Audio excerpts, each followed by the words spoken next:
He's a magician in Magic Round, showing all the tricks. Adam Reynolds. This weekend sees every NRL team, except the Knights who have the bye, descend on Lang Park in Brisbane for Magic Round. It's 16 teams, 8 games, 1 stadium. Magic. After the success of the AFL's Gather Round, is this the NRL's opportunity to remind everyone that, hey, we did it first. Well, not first, but before the AFL, and that's what really matters. And while it is in Brisbane again this year, could we see it elsewhere in the future? Plus, we'll forecast the weekends of AFL and NRL to come and the soundbites you need to hear from the last 7 days. I'm Poppy Penny, and this is ABC Sport Daily.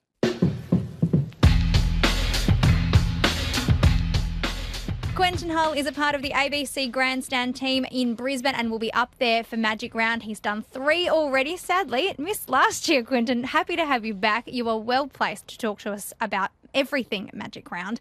Every year there's a lot of talk about crowd behaviour. There's talk about how much use Lang Park can handle.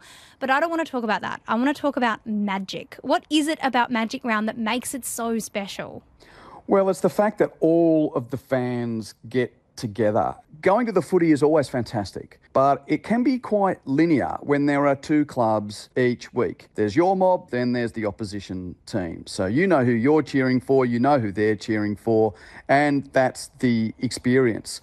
So it's not quite goggle box for footy, but there's sort of a bit of that because all of the different fans come along, and when there's more than one game, of course the fans are going to turn up and watch other teams play. For example, you look at Saturday's schedule. You might be a South Sydney fan waiting for the big game against the Storm, which is the last game.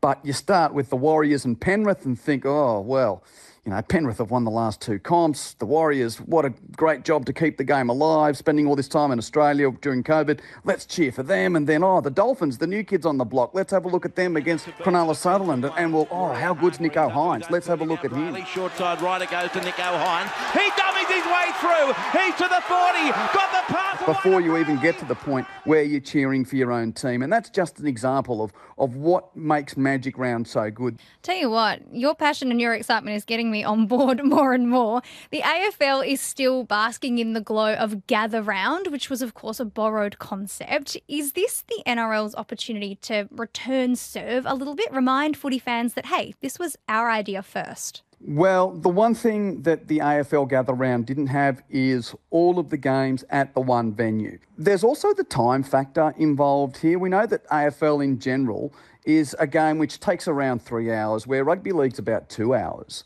So I don't see it being as magic a formula as what the league has got, particularly in Brisbane, where quite widely Lang Park is recognised as the best rectangular sports stadium in the country.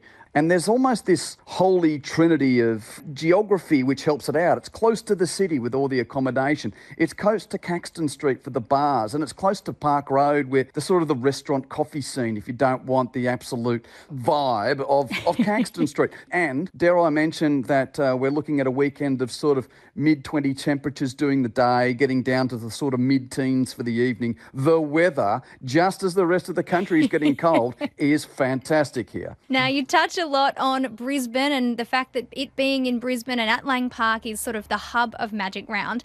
I want to talk again about borrowing things. The AFL has talked about the idea of shopping the concept of Gather Round to other cities in Australia.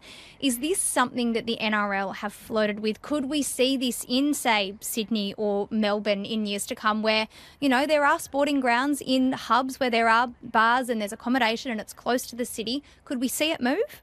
We could, but the question is why? The good thing about Magic Round in Brisbane, which people forget, was part of it was to satisfy the appetite of the rugby league public in this part of the world.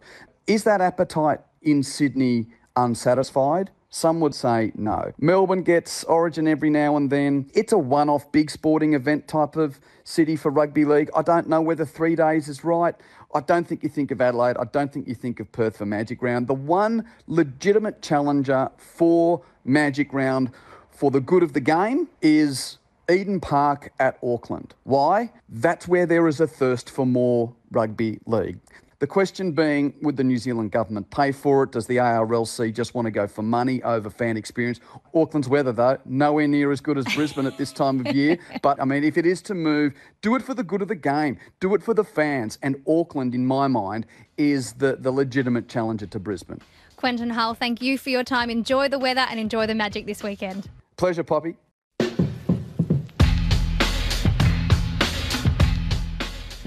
While we're on the NRL, here are a few of the big games you need to keep an ear out for this weekend. Now, I know it's not the first game of Magic Round, but it's still on opening night, and it's the Sea Eagles and the Broncos, and it's going to be big. Both teams are coming off losses last week, but Tom Trbojevic should make his return, and that is good news for Manly. In bad news for Manly, though, Payne Haas and Ezra Mam are back for the Broncos. This is technically a home game for the Sea Eagles, but I have a feeling it will be a largely Brisbane crowd at Lang Park.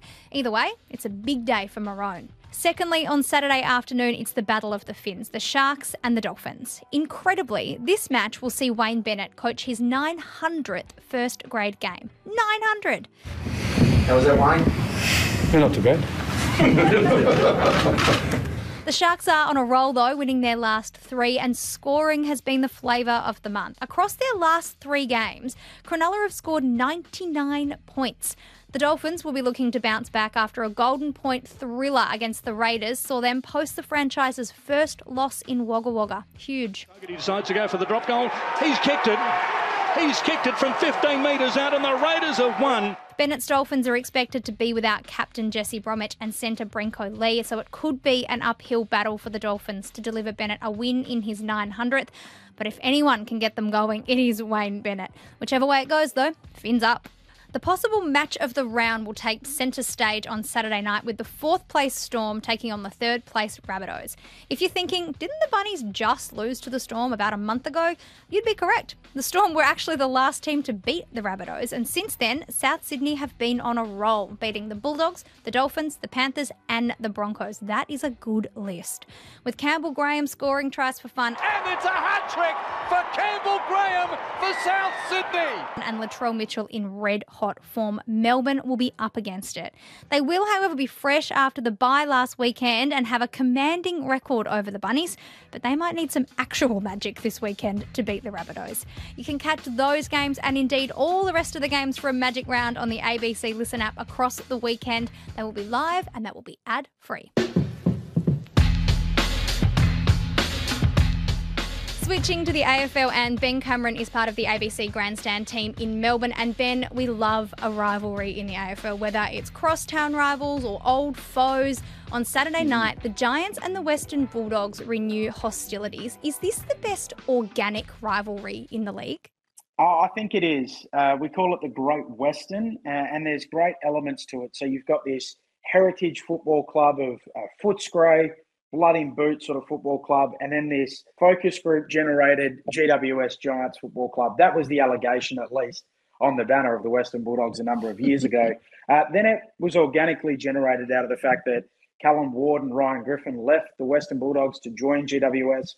Tom Boyd went to the Western Bulldogs from GWS after being a number 1 draft pick. You go back to the 2016 prelim final. I can vividly see in my mind's eye, Poppy, Marcus Bontempelli running into space, paddling the ball, eventually gathering, steadying, and kicking the goal that sent the Western Bulldogs through to the grand final that they eventually won. He's away. He opened the field up. He'll kick it for Bontempelli.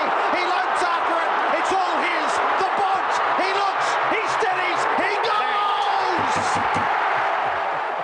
And then the next year, Marcus Bontempelli hit Nick Haynes in the throat, fractured his larynx, and the Giants have never really forgotten about that. Siren sounds. Oh, push and shove. Feeling now. 3/4 time Soren Bontempelli's gone to ground. They're on top.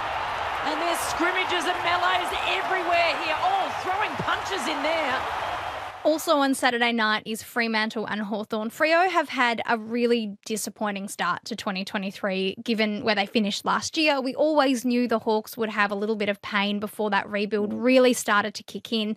If the Dockers lose to the Hawks at home, should Justin Longmuir start making sure his resume is up to date, or am I just being a bit dramatic? No, I don't think he should. I'm a massive believer in Justin Longmuir, and I think Fremantle have great alignment in their 4 key pillars. So Dale Alcock as their president, then they have Simon Garlick as the CEO, Peter Bell as the GM of football, Justin Longmuir as the coach. So I don't for a second buy into the criticisms of Fremantle's game plan. The main reason being they are 0-7 in contested possession. And anyone who understands modern football understands that you can't set up the game in the way you want it to look when you haven't won contested possessions. Probably, we clearly need to work on our contests, work at around clearance. That was a big issue on the weekend. The challenge is on our mids to get better. I do think it could be bye-bye to their season at the bye. One thing to remember is that last weekend, Poppy, they were the youngest team put out in the AFL. The youngest. So last year, for all of their success and winning a final, they're still very much a young developing side. So there is a little bit of work to do in time to come. Nat Fyfe will come back in as the sub. Perhaps they need him in the middle to help them with contested possession and get the game on their terms. But no, I think they'll stick fat with Justin Longmuir. You put my mind at ease a bit about the Dockers, but we have a prelim final rematch on Sunday afternoon, Collingwood and the Swans. Is the only way to beat the Pies by letting them be in front at 3/4 time so they don't have anything to chase? It's quite incredible. When trailing at 3/4 time, the AFL average is 16% of the time you're going to win. In recent seasons, or the last 2 years, Collingwood have won 62% of the time when trailing at 3/4 time. We've all got the experience now. We've got the Leeds experience. We know we're a good fourth quarter team. We know that a game of footy goes for 2 hours, and we're trained to play every one of those 2 hours. So we believe that in ourselves, and we just reinforce that massively. What's the opposite of collywobbles? That was what we liked to say about Collingwood, but they're not that anymore. One thing that clearly they're on message about is play the minutes. You hear all of them say it. Craig McRae says it. All of the players play the minutes, and it's something they think they do. And it's really become a self-fulfilling prophecy. And whether it's Collingwood believing, look, we'll mow you down and we will win this game, or whether it's the opposition who start peering over the shoulder and looking in the rearview mirror when they should be looking out the front windscreen, I'm not sure. But it is a very real phenomenon. I don't know what this new Collingwood team is doing to me, but I am almost a Collingwood sympathiser. Ben Cameron, thanks so much for your time. Me too, Poppy, me too. Time for Soundbites, and the coronation of King Charles III is this weekend. Matildas and Chelsea superstar Sam Kerr will be Australia's official flag bearer at the ceremony, possibly getting some practice in ahead of the World Cup in July. I'm not sure who'll be representing Scotland, but I get the feeling it won't be a fan of Celtic FC after this at one of their recent home games.